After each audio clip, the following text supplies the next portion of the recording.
Pugh. That'll do it! That will do it! Pugh for Bournemouth!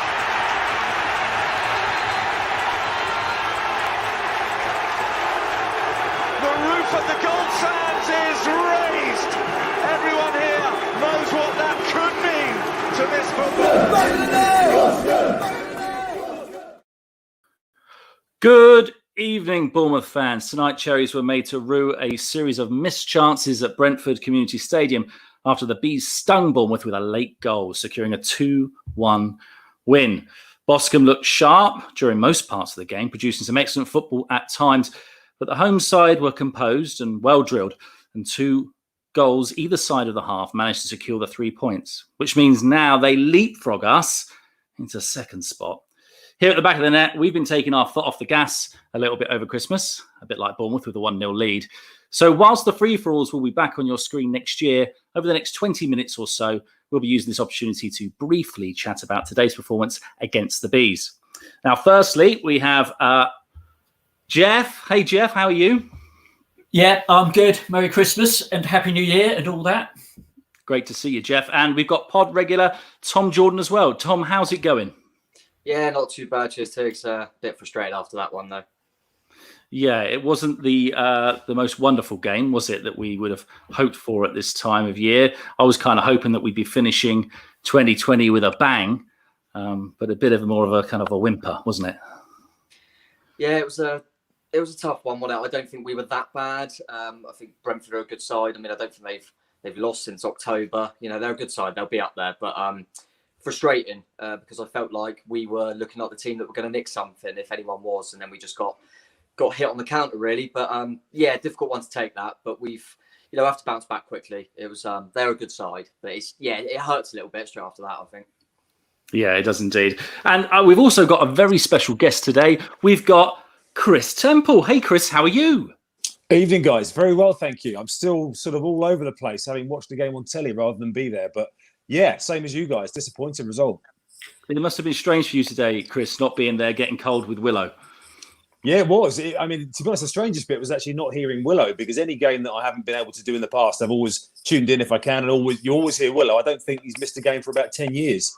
Wow. So to not hear him as well, it didn't really feel like I was listening to Solent, to be honest. But I did manage to get the stream pictures and Sky synced up perfectly. So I listened to Paul and Jimmy. But yeah, just to echo what you guys are saying, I mean, not a lot in the game. I think a draw probably would have been about right for Bournemouth, but peaked in the first half, didn't take chances. And then after that, Brentford came on strong, and, you don't go 16, whatever games unbeaten without being a very, very good side. So I don't think it's the worst result Bournemouth will have this season, but I think if you only play for 45 minutes against a top team, unfortunately, you're leaving yourself susceptible. And you predicted, Chris, in the midweek, you spoke to a Brentford fan, Ian Westbrook of Besotted Brentford, and you actually predicted the starting 11 spot on, didn't you? Yeah, to be honest, I think if it hadn't been an 11-day break, I think he would have had to have freshened it up, because the team at Luton looked a bit jaded, didn't it? It didn't really click in the final third in a similar way to in the second half today, really, you would say. And obviously, I think they were all freshened up. People like Brooks and Solanke and Stanislas, particularly Stanislas and Brooks, who've had injury issues before, obviously, and have played a lot of games in their sort of context individually. So I was a bit surprised with how they sort of faded away as an attacking force, really, and didn't really make a lot happen in that second half. But I mean, the way they came out, the one thing they have been accused of in the past after breaks is being slow out of the traps. Of course, that very tepid 0-0 draw against QPR, the first half against Reading after a break when they were 2-0 down at half time and hadn't shown up. So I think the opposite this time. They started terrifically and actually probably faded away. Yeah, Jeff, I mean, that start was frenetic, to say the least. I celebrated 2 goals that didn't happen. What about you? What did you think? Yeah, ditto. I thought certainly Solanke gets a better connection. That's a goal. And, we looked like we were able to score at will. We were creating really good space. There was really good movement. Billing, I thought, was instrumental in creating that sort of extra man threat. And he should have scored. He took an extra touch and then decided to square it in the middle, when actually I think it was easier to hit the back of the net with that one. And just the general play, the intricate play up front, I thought was excellent in that first half. Well, certainly the first half, where I thought we looked a little exposed, was just playing that back four we did seem to give them quite a bit of space. And Brentford, they are the best team that we have faced this season. That is a quality team on that pitch. We gave them space, but they passed it, kept it well. They played really good football. They pressed us really high up and made us look uncomfortable passing it around at the back as well. I mean, maybe he should have gone with a 5. I think might have been a better option tonight, just to give us that bit more solidity, because I just felt that there was point out there for us tonight. We should have got it. And Brentford, for long periods, for a period there, Tom, before we scored that opener, actually having a bit of the game. That goal, though, that was something special, wasn't it? Yeah, it was a brilliant goal. I mean, I remember with the build-up, I thought if this goes in, that is going to be a very special goal. You have the long-range strikes like we had with Lewis Cook, but they're the kind of goals that I really like to see. It was a great move and good ball in from Lloyd as well. But yeah, it was echo what Jeff said, really. It was frustrating, but I thought, like he said, Billing was pulling the strings. Gets a bit of criticism, but I think he's been really, really good last few games, and he was good again. Whereas people like Brooksy, we know Roy give us probably faded in and out of the game a little bit too much today for us. But yeah, echo everything Jeff said. I thought we looked really good at times going forward. But I thought in particular, I felt the fullbacks, if you like, Lloyd Kelly and Adam Smith struggled at times from a defensive point of view. But played some really good stuff going forward. And like Chris said, we started the game really well. So it was a shame we couldn't kick on from that, really. Yeah, it was a bit of a disappointment. And, just before 10 minutes before the second half, for them to get that equaliser, I don't know about any of you guys, but I did feel like that once we got that goal, our play didn't seem as sharp, and we seemed to be giving them more space. Would you agree with that, Chris? Did it look like? Yeah, I don't know if Brentford tweaked anything. I don't know. It's very difficult to tell sometimes on the TV because you only get that sort of that little frame look at it, rather than sometimes being able to see the pitch as a whole, like whenever a supporter's watching a game in a stadium. So I'm not sure if Brentford did tweak anything, but certainly the goals seemed to rally. The Bournemouth goals seemed to rally them into a bit of life. I agree with the comments from Jeff and Tom about the fullbacks. Adam Smith had a funny game again tonight. I mean, you have to pin the second goal on him, really. I think he's sort of the classic defenders. All of the things you don't do, which is he got himself, facing the wrong direction. He couldn't see what was happening behind him. He got caught underneath the ball watching, and there was a simple header into the back of the net behind him. He's got to be square on there and keeping out the corner of his eye to see where his man is. So that was a pretty basic goal. I mean, I'm no coach, but I can tell you those things. And again, getting forward, we're not seeing as much from Adam Smith, I don't think, in terms of delivering quality crosses into the box, supporting the attacks. Because we see David Brooks, cutting infield onto his left foot, like Bournemouth players on the right have always done. Matt Ritchie did it, time and time again. They've always needed the fullbacks to get forward. Lloyd Kelly, I mean, what a cross that was for Solanke, and I mentioned for Solanke's finish as well, which is the finish of a number 9 who suddenly is full of confidence because it's just a little soft touch, but he's got in front of his man. It was a great number 9 finish. And it was, when you look at Lloyd Kelly, the ball he played in from behind, the angle from behind him, actually, it was a very sort of casually played ball, but it was pinpoint accurate.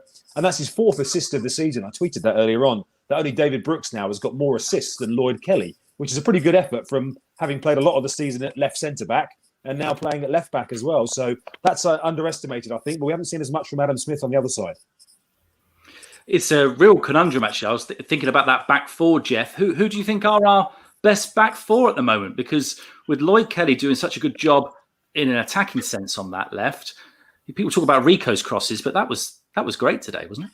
Yeah, I mean, it was, and I agree. I think Lloyd, when he gets in that position, he can hit that ball, and he's done that several times. I think he does have this tendency, though, and you saw it a number of times in that second half, where he just sort of almost slows the play down and doesn't go forward, but actually just turns back or plays the easier ball inside. And you're screaming at him because you know he can do that sort of thing, to just get down there and make that sort of delivery. Adam Smith did make a couple of good crosses, particularly in that second half. But for me, I just feel that against a team like Brentford, they would know that if they can stop our fullbacks by going forward, that does reduce the incisiveness of our play. And I think particularly when Brooks fades, or it didn't really come alight at all, I didn't think tonight, and when Stanislas certainly faded in that second half, we're just a bit slow, you know. We're just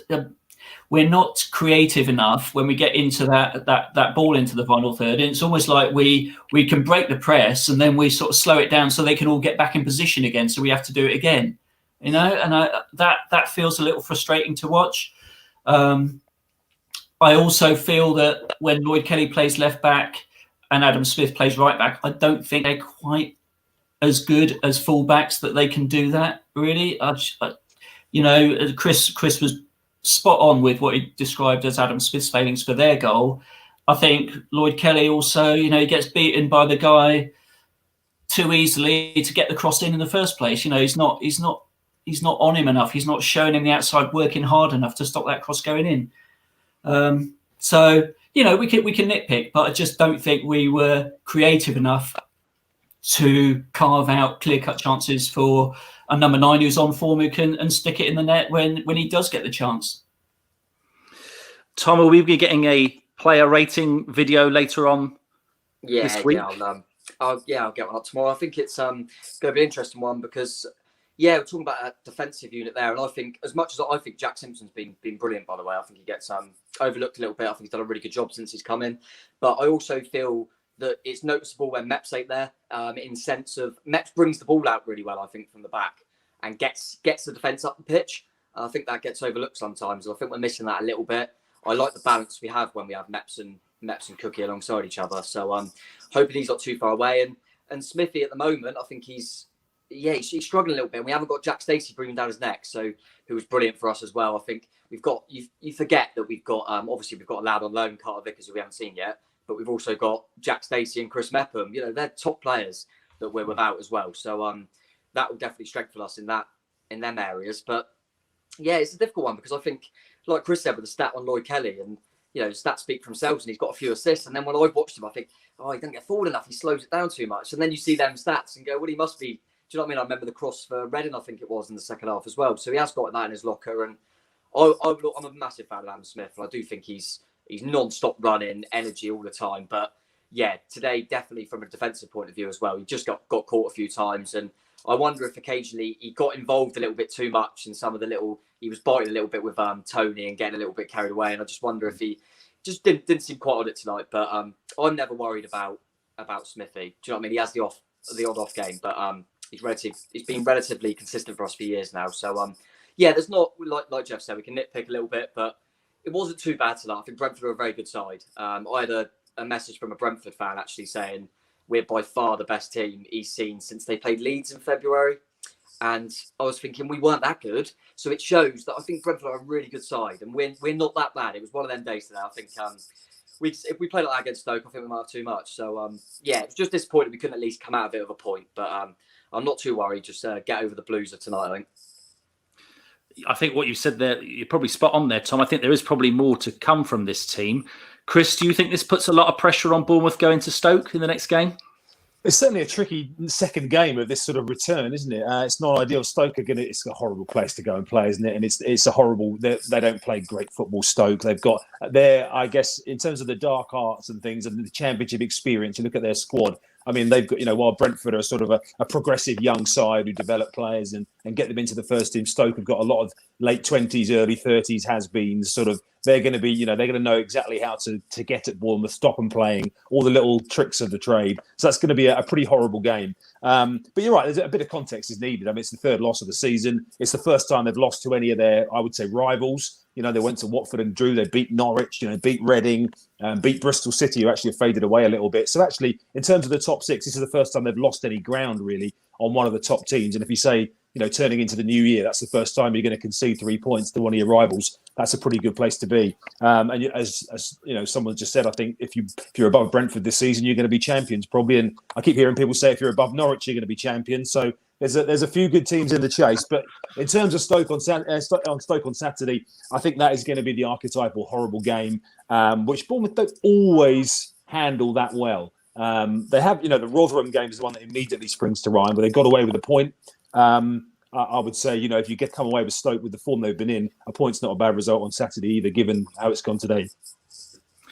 And just before, we got to wrap up pretty soon, but Jeff, do you think any of those decisions by the referee today, he was quite free-flowing, he wanted the game to go, do you think any of them would have been overturned by VAR? I know you don't like that word. Well, yeah, I don't think so. I mean, I think it was a pretty fairly refereed. I mean, he didn't give fouls just from people falling over, and then yeah. I mean, I didn't really notice the ref too much. I don't think any complaints there. I think what I'd like to see is just us creating more chances, honestly, in that sort of game. You know, I think we started off like we were going to dominate it and win it quite comfortably, but we couldn't sustain that. And it's quite disappointing, actually, when you consider that Brentford had, 3 days rest, we had 11 days rest, and yet we seem to be the ones who didn't put as much energy into it as they did, which ultimately I think might have just made the edge for them, made the difference. I think Lloyd Kelly might have had a VAR problem in the first half with that shirt pull on Tony from the corner. I'm not sure you make that challenge if there's VAR, because that looked looking again at that, I think you could easily see that given by VAR. I thought that. You look at the Championship and you see so many more pulling in the box because they just know it ain't going to come back to them. I think Jeff Lerman does it a few times as well. So, yeah, I think that's, I think they wouldn't do that if there was VAR. So, no. I think that's, but yeah, like Kris said as well, I think it's going to be interesting going into Stoke game because we struggled with Rotherham a little bit. I think Borough was similar at times where they forced a lot of balls in the box. And it'll be one that I'll be interested, but I wouldn't mind seeing Sam Surridge maybe paired with Dom for this one. I think if you can get a body closer to Dom, Surridge is one of them. I look at him as kind of an old school centre forward. He likes to put himself about, and might be the type of game for him. But it'll be interesting to see because I think it will be similar to that Rotherham and that Middlesbrough game where, to be fair, we didn't lose either of them, and I didn't think we caved in. I thought we worked hard and battled for the points, but we did find it difficult to get the 3 points over the line. But it's a difficult one. I think if we had got something tonight, I'd have taken a draw on Saturday. Because we've lost it, it's difficult to then say I'd take a draw. Because I do think we've got better players than them. So I think if we turn up, then I'd love to see Arnie back soon as well. Just that little magic off the bench. I felt it's like, if we could, he's such a great option to be able to bring on, isn't he? So hope he's not too far away. Yeah, I think we do have, with that team that he plays tonight, I think we are just a little bit fragile. Just feels like teams can overwhelm us a little bit, overpower us a bit too easily. And the best away performance we've put in this season is Barnsley. Sam Surridge had a blinder. That, to me, is the sort of lineup to play. Good. Excellent points. Tom, just before we go, one last question to you. Is there any team out there in the Championship that we have played this season that has surprised you? Preston. I would say Preston on the day. They're not doing unbelievably well in the Champ, but they were a team that on that day, I thought, how are these not up there? I mean, we weren't our best, but I thought some of the football they played, I thought they're really good to watch. You know, I think we said about Rotherham there, and I thought fair play to them. They come with a game plan and executed it really well. But Preston, I actually thought were a really good football team. And it also hasn't surprised me that Blackburn have been scoring a lot of goals, because I thought on that opening day, they looked like a team who could score goals. I think they got the lad Armstrong scored a few. So, yeah, a few teams. Actually, weirdly, I thought Barnsley were all right. We beat them 4-0, but I thought they tried to play good football. I think they were quite a young side. But I think if they stick with their gaffer and stuff, they could be a side that start pulling up to trees as well. But, yeah, I think these lot tonight were definitely the best out of the top bunch. I think when we played Norwich at a good time and Watford were okay. But, yeah, I think Preston, if I had to say someone that surprised me the most, yeah.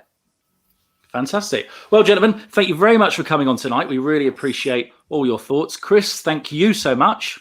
Thanks for having us. And also to Tom and Jeff, appreciate your time, gents. Thank you. Cheers, Doug. Cheers. So keep an eye out for Tom's player ratings video tomorrow. Do remember to give this video a like and a subscribe. If you're looking for more content to listen to, do check out the official AFCB pod, which Kris is actually heading up. It's a really great chat with Arno Danjuma on the most latest one. So it looks like the fans getting into stadiums is probably back on the back burner again once again. However, we're not going anywhere. So the free-for-all will be back after the Stoke game. But until then, we just want to wish you a very happy new year. And we'll see you again in 2021. Adios.